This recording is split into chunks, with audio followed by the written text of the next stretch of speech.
Welcome back to the Gaming Alchemy channel, everyone.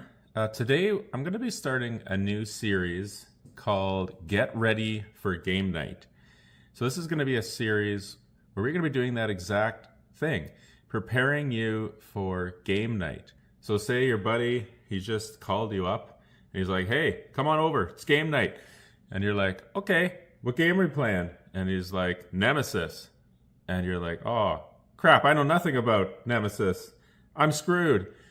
But you can watch these videos on the way to your buddy's house and get all prepared, help you make some better decisions in the game for which character you're going to pick, knowing which rooms to go into, which items are going to be in those rooms, and it's going to help you do better.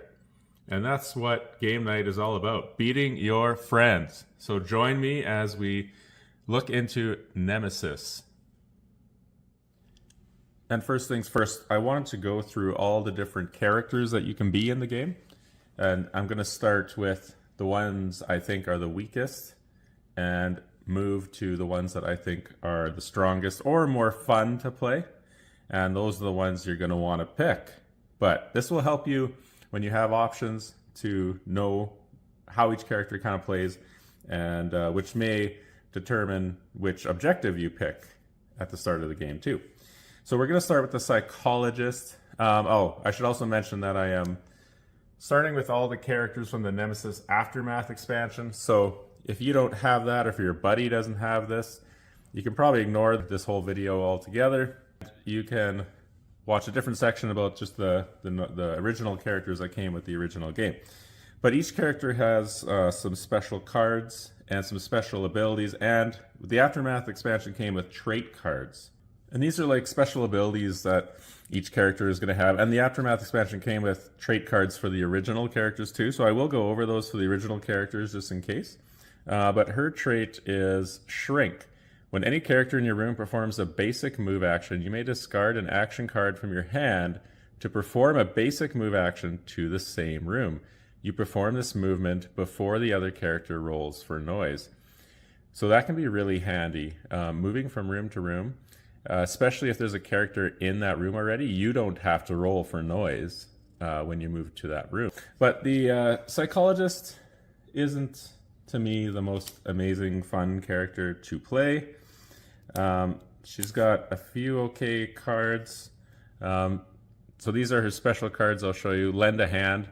Costs you 0 cards to play, and you can choose any one character in the room you're in. The chosen character draws 2 cards. All other characters in this room draw 1 action card. Then all affected characters discard an action card. So she's kind of a support character in a way. And to me, support characters aren't as much fun to play. This is one of her other cards. Would you kindly choose another character in the room you're in? This character immediately performs either a basic move or shoot action. You choose which action and the direction and the target. There is no card cost for that action. So you can actually be kind of mean with this card. You could make a character move into a room with an intruder, but you could also use it to shoot an intruder. So that could be helpful as well. And then she has this other Don't Panic card.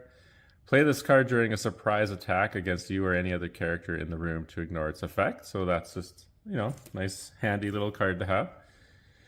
And computer skills. Open or close one door in a corridor connected to the room you're in. And she has an ability at the bottom here that lets you basically use a room with a computer. Sorry, if you're in a room with a computer, use its room action without paying its cost. So that's kind of handy. So those are kind of more her special cards. She does start the game with this quest item, which you have to activate in the emergency room. So you have to find that room first, and you have to spend a card. That's what that 1 in the middle means. But it says you can use those 3 first cards I showed you. Don't Panic, Would You Kindly, and Lend a Hand. You can use those from a neighboring room. So it gives you a little more leeway there. And then she starts also with this other quest item called Oculobe Drone. You have to discard an energy charge to activate it, But then you can give this item to another character. The psychologist may see all secret checks being made by this character. This item cannot be traded or discarded. So you can give this to somebody and see all the secret things they're looking at and doing. And her starting weapon is the worst one, I think. Rolls of 2 hits are treated as only 1 hit, and it only has 3 ammo. So that's not going to take you very far. You're going to want to find a new weapon with her. It is an energy weapon, so you can recharge it with an energy charge that you might find. And it's a heavy item, so it takes up a hand slot. It's just kind of a useless weapon, I find. I don't know. There's a lot better weapons in the game from the other characters. So that is the psychologist. I rate her kind of the worst out of the Aftermath expansion. So if you get her, you may not want to be here, but if you do, or if you want maybe a bit more of a challenge, you could try being her if you've never been her before. But that is where I rate her, kind of the worst of the characters from the Aftermath expansion. And I forgot to show you her miniature, but this is her miniature all painted up. The next character that I rank second worst, I guess, is the android. And part of that is she's just very different. So she starts the game with this emergency energy cell. Sorry, this side is where you started at. So you got to pay a card and activate this in the generator room, but you finish the game when the time marker reaches space 5 on the time track. So that could be a little limiting. You're going to have 5 less turns, potentially, than everyone else, unless you activate this, which lets you at least go to space 3 on the time track marker before you finish the game. So you have to be very careful with her, that you give yourself enough time to do everything that she needs to do. You also start this other quest, so you have to discard an energy charge to activate this item. It has 3 energy, so you have to discard an action card from your hand and an energy marker from this card, but it lets you ignore the effects of an intruder attack. This item cannot be traded or discarded. So that can be handy. It just costs a lot of resources, like having to discard an action card and an energy from this seems like a lot, but it does give you a way to avoid an intruder attack, which can always be very handy. And then she starts with this energy weapon in her arm, which is pretty cool. It only has 3 ammo, which is kind of a bummer, but when you roll a double hit, you deal 1 additional injury, and you can't trade this obviously because it's part of her arm, but this lets you potentially be able to do 3 hits on a single action, which is pretty sweet. And because this is part of her arm, it doesn't take up a slot on your card. So you normally have 2 slots to carry heavy items. This is not a heavy item, and it doesn't take up a slot. So you could potentially hold 2 more weapons with her. So that is pretty sweet.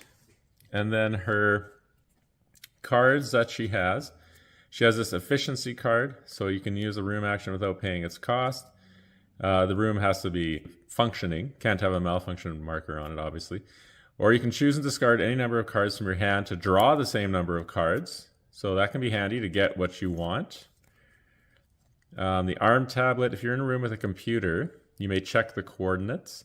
And if you're in a room with a computer, you may check the status of an anyone engine. So this is maybe one of the reasons why she finishes the game sooner, because she is, able to see things that other people aren't. She can check the coordinates and the engines from anywhere, basically where there's a computer. So that's handy. And then this is the only way she can repair herself, though, is to discard a duct tape or tools, and then she can dress one of her serious wounds or heal all of her light wounds. So she cannot actually use green items. So there's these green items here that have lots of healing and stuff, like here, bandages. So dress a serious wound, heal all light wounds. So she cannot use green cards normally. This is the only way she can heal herself, which is pretty limiting as well. But keep that in mind if you take her, okay?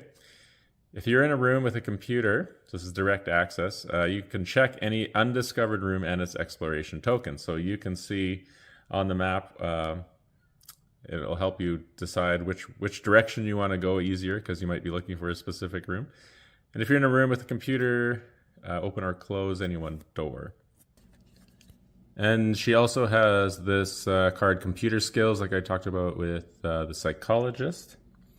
And basically lets you open or close a door in a corridor connected to the room you're in, or if you're in a room with a computer, you can use its room action without paying its cost.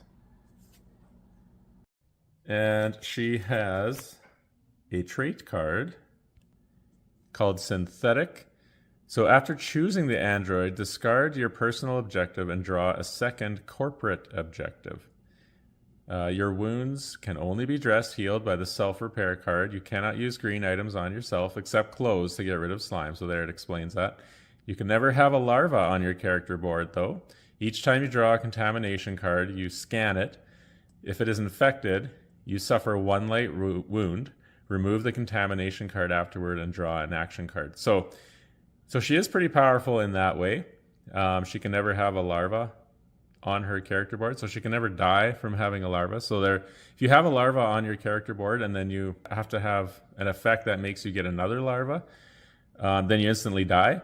So she can never die from that. So that is pretty cool. That's, one reason why she is fairly powerful. But you do just have to be careful with her. So if you pick her, you now know that. So that is the android, and that's basically the biggest reason why I rate her 5th out of the 6 characters from the Aftermath expansion, just because she is a little more advanced in how much time you have and some of her abilities and stuff like that. So just keep that in mind if you pick the android. And this is the android mini. I'll paint it up.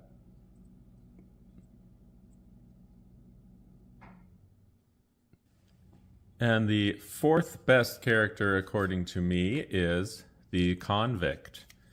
And his starting trait is Tough. You only die when receiving any wound after your 4th serious wound instead of your 3rd.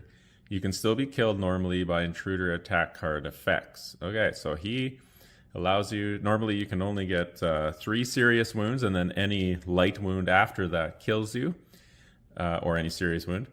But he allows you to get 4 serious wounds, and then you're killed after that. So that's pretty cool. So he does potentially let you live a little longer. He starts the game with 2 quests. So he starts with a quest item to gain a pipe. He doesn't start with any actual weapons, so that is a bit of a bummer. And that's kind of why he's 4th, but he does have other things he can use. One of these is the pipe, which doesn't need any ammo, so that is cool. You don't have to be in a specific room to do this quest. You just have to pay a card. And then you get this melee weapon. So yeah, like I said, doesn't take any ammo, which is kind of nice. And you only suffer a light wound when you miss during a melee attack action. If you should discard this card, flip it over instead. This item cannot be traded. So normally it's pretty bad if you miss on a melee attack. I'll look it up here quick, but it's not very good. So this actually makes it a lot better that you only suffer a light wound when you miss and not anything worse. Yeah, I just looked it up. Normally if you miss on a melee attack, you suffer a serious wound. So with that, you only suffer a light wound instead of a serious wound if you miss, which is pretty sweet. And he's also got this augmented arm. So activate this item in the surgery room. It costs you an action. But it lets you either perform a rest action, which I will show you what that is. So this is a rest action. So it lets you scan all contamination cards in your hand and remove all not infected cards. If any of the cards was infected, follow the infection procedure, which potentially could put a larva on your board, and it's not good. But this lets you perform a rest action for the cost of a card anytime, as long as you pay the card. Or you can place this card on any of your undressed serious wound cards. As long as it remains there, ignore that serious wound's effect. So that's pretty cool. His starting items are kind of one area where he's not the greatest at. He starts with cuffs, and these can only be discarded by using the cuffs key item, which is right here. And at the start of the game, you're going to give this item to the bounty hunter or one other character of your choice if he's not in play. And you may discard this card to discard the cuffs item. So you basically have to get this item from the bounty hunter or another character, and then you can spend an action to get rid of your cuffs. And these cuffs are a heavy item, so they take up one of your weapon slots until you can remove them. So he only has the pipe, and I'll show you, he does have a cool action card that lets him get more hits with his melee attack. But yeah, he can really only ever have one weapon until you get that cuffs off. But by the time you do that, it may be, you know, closer to the end of the game. But these are his special cards that he has. He does have 5 of them, so there is that. He maybe has 1 or 2 more than most other characters. So this one's called Catch This. You can discard a heavy item. So if you were carrying an egg or a corpse or something like that, you can move from the room you are in without triggering an intruder attack. And you have this card called I Need This. Discard this card to cancel any action performed by another player in the room you're in. The other player must still pay the action's cost. This action cannot be interrupted. So if characters are trying to do something to harm you, you can discard this to still make them pay for it, which is kind of cool, and then it doesn't affect you. Or you can discard this card immediately after another character in your room performs a search action to get the card they discarded. So that's pretty sweet. No other character has that ability. Normally when you search in a room, you pick up 2 cards of that color and you pick one of them. So he just automatically would get the other discarded card. But that's only when you play this card, of course. And somebody has to search on your turn when you have it in your hand. So, you know, conditions have to be just right. But and he's got this bash card. This is that melee one I was talking about. Perform a melee attack, you deal 1 additional injury even if you miss. So that's pretty sweet.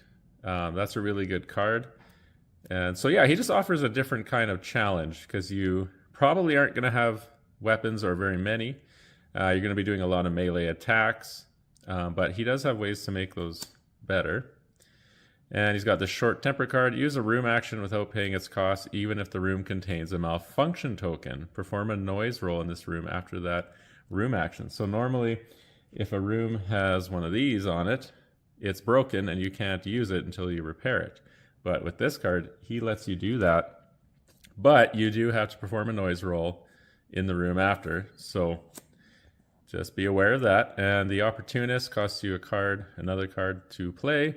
But you may perform a basic move action when you're in a room with another character. Intruders don't attack you during that movement. And they got some serious spelling error there.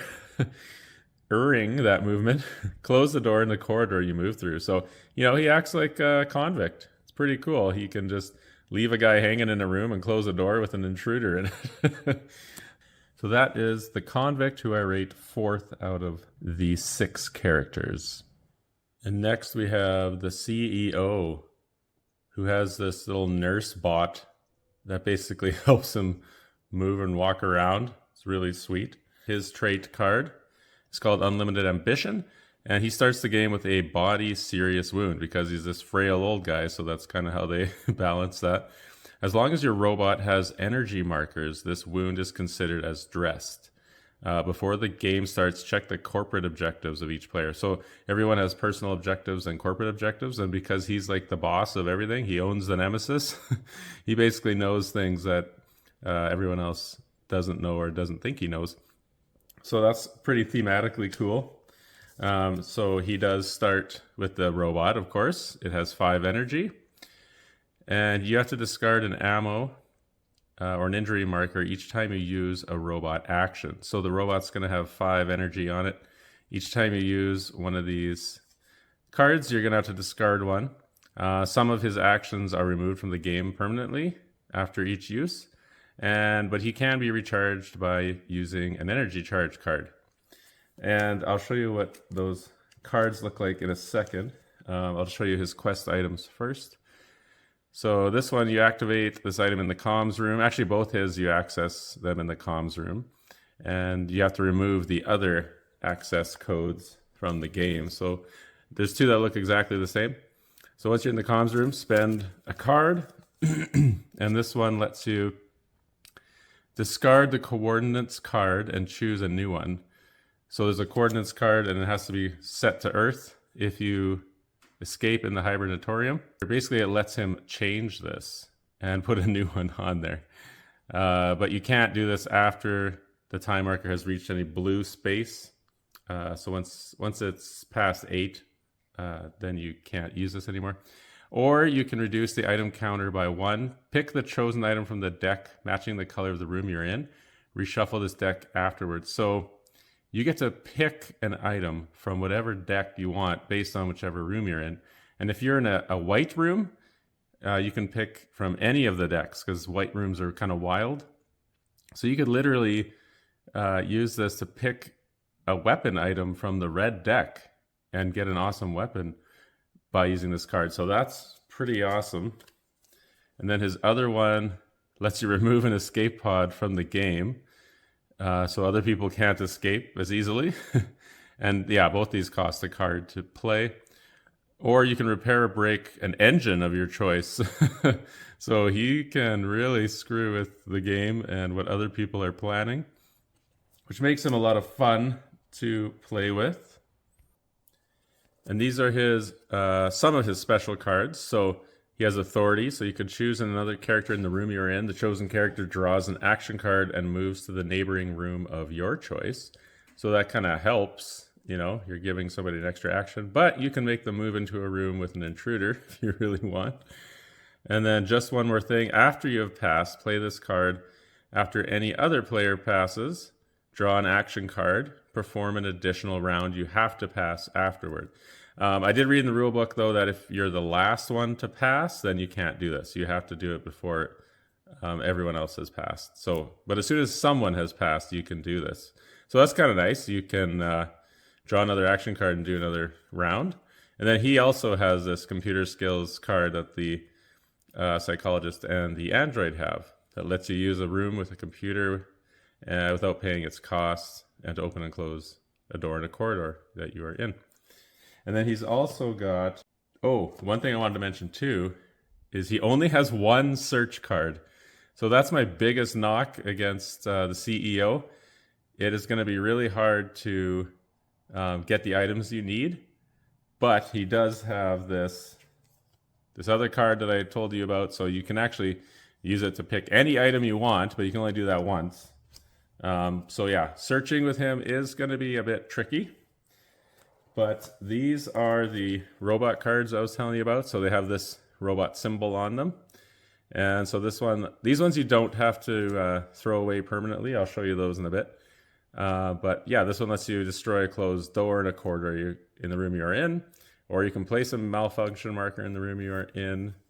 Robotic punch is pretty cool. Choose an intruder in the room you're in. Roll the attack die. Deal injuries as in a shoot action. You deal at least one injury, except on a blank. So if you deal at least one injury, you may inflict one additional injury for each energy you discard. So this is a really powerful card that you basically hit on anything except a blank, and you can keep adding hits. So super powerful card. As long as you have energy charges to keep the energy up on your robot, you can do a lot of damage with that card. Fast repairs. This is also a robot card. Lets you discard a malfunction marker from the room you're in. Repair, break the engine in the room you're in. That's like a normal card that everybody has, but this one is specific to the robot. And then, he's got 2 robotic punches. And that's it. And then he's also got these cards that you have to throw away. So they have this X on them. So once you use them once, they're done. So you got to use them at the right time. But this is a protect card. Remove this card to move from the room without triggering any intruder attack. So you got 2 of those. And you have stop it. Remove this card to ignore the effects of an intruder attack. So very helpful, but yeah, it requires a bit of nuance to play everything at the right time for him. But I find him a lot of fun. You just have to keep in mind that you only have that one search card. So you're going to have to use it to find the items that you need in the rooms that you need to find them in. So that is the CEO, who I rank right in the middle of the pack, number 3 out of 6. So next in the rankings, which would be the second best character in my opinion, is the medic. Here's her mini all painted up. So she doesn't actually come in the Aftermath expansion. She is her own separate expansion, but I am including her with these characters just because there's 6 characters in the original game and there's 6 here with her. So I'm just including her in this. But her starting weapon is this needle gun. So it has only 2 ammo, which kind of sucks. So the weapon makes intruders retreat instead of dealing injuries, and it can only be reloaded with chemicals. So you can't use an energy charge for this. But there's quite a few chemicals in the yellow deck. So that's handy. And it's not that the medic is like the most fun to play, but she's a really powerful character because of her healing abilities. And so one of her quest items is combat drugs. Activate this item in the emergency room. And basically it lets you draw until you have 5 cards. So you can use this whenever you want. It's one time only though, but then you can draw up to 5 more cards again, which can be very nice at an opportune time. And she's got another quest that's to discard a med kit to activate this item. So you can do it in whatever room. And it's a surgery kit. And you get to choose any one character in the room you're in, scan all contamination cards in their deck, discard and hand, remove all infected cards, and the larva if there's one. So normally, if that happens, you end up getting a larva on your character board, and you have to keep the infected cards. But she lets you remove them, which is amazing. And then the character shuffles their deck, discard in hand, and suffers a light wound. So, very handy. And her trait is when you dress any number of serious wounds or heal any number of light wounds of another character, draw 1 action card. So if she's nice to other people and heals them, she gets to benefit from it. And then her special cards, she also has one of these computer skills. So more of them have this than I remembered. So she can also use a room action without paying its cost if she's in a room with a computer, or open and close a door in a corridor connected to a room you're in. And these ones, so these next ones are awesome. So the pharmacist costs 0 extra cards. Heal a dressed serious wound of any one character in the room you're in, then draw a card if you're in a green room. Or you can dress a serious wound of any one character in the room you're in, then draw a card if you're in the green room. So that is huge. To have a card that lets you do that. Normally you have to search for those in the green item deck for bandages and med kits and stuff, but she can do it with her cards. And then she's got this field dressing one, heal all light wounds or dress 1 serious wound of any one character in the room you are in. Then draw a card if you're in a green room. So this one costs an extra card to play though, but she likes being in those green rooms. And then ER, you can spend an ammo from the needle gun, that's her starting weapon there, and choose any one character in the room you're in. This character gets 1 contamination card in their discard pile and discards 1 action card from their hand, so she can be kind of mean with it. Or she can be nice with it. This character draws 3 action cards to their hand. So she can be nice for a bit and then be mean later. So those are all of the medic's special cards. And that is the medic, number 2 out of 6, according to me. And the number 1 rated character from the Aftermath expansion, of course, is the Bounty Hunter. And he's got his own freaking dog. Need I say any more? I mean, who doesn't want their own dog? Look at that. He's so cool. He's so cute. And so he can go around and search rooms for you. He can, or explore rooms for you, but he can also search them as well. And I'll just read his trait card. To start, so each game turn before performing your first action, you can move Leica, which is his dog, to a neighboring room or call her back. Place her on your character board, regardless of the distance. When Leica is in the same room as the bounty hunter or as an intruder, automatically call her back. When she is on the main board, she performs noise rolls as any other character during the event phase. She is considered as the player on the left of the bounty hunter. Leica ignores fire and is not attacked by intruders. So she can just go around. She still makes noise, but she can still just go around exploring rooms for you, which is super handy. So his starting weapon is pretty amazing. It's this energy weapon that has 5 ammo. It is a heavy item though, so that will take up a slot. And then you have these quest items for your dog. So he's kind of like a cybernetic dog. So you just have to discard tools to activate this item and spend a card. And it's called Seek Mod. So you can mod your dog. And now you can play a search action card to perform it in the room that Leica is in. So you can, and then you return her to the bounty hunter's board. But you can go move her to a white room and search whatever item deck you want. So like, that's super powerful and awesome. And aggro override. When Leica should move from the room the bounty hunter is in, you can deal an injury to any intruder in that room instead of moving. So that is a pretty sweet upgrade. You have to activate this item in the surgery room because you're doing some surgery on your old pooch. But that's super huge because anytime you have a card that lets you move your dog, you can just deal an injury to an intruder in the room with you. And here are his special cards. So he has Sentinel. Play only if Leica is on the bounty hunter board. Discard this card to ignore a surprise attack. So that's cool.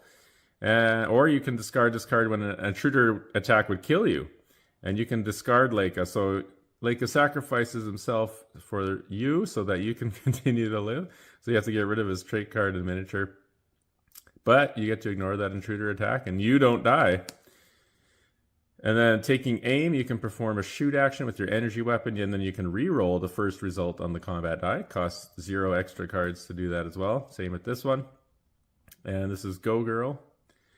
You can move Leica to a neighboring room or return her to the bounty hunter board.